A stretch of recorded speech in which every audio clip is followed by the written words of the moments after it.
So the trial's over, what now? Not much, to be honest. We need to wait for the judge to deliver his finding. That's expected to take several weeks, probably about a month. Having sat through the last few days of evidence, however, we've learnt several things. Firstly, it was clear from the evidence that ASADA was facing pressure from both the federal government and the AFL to come up with an outcome.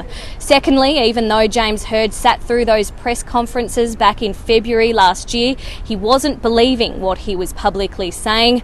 And thirdly, it was clear from the evidence that the AFL left its original meeting with the ACC back in January last year under the impression that it was Essendon that was under investigation. The question of whether this joint probe with ASADA and the AFL, the question of whether that was legal or not, is much more complicated. I'm not even going to try and pretend to know the answer to that one.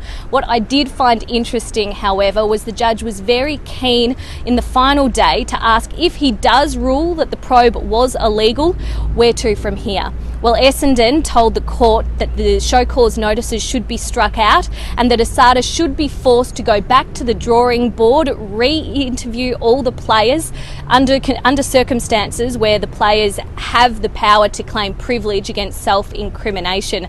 ASADA, however, disagreed. They believe that if the judge does find the investigation illegal, they should be able to go to the AFL and request the information they required in the joint interviews from it and reissue the show cause notices from that. That's a decision the judge will have to decide. We'll have to wait and see.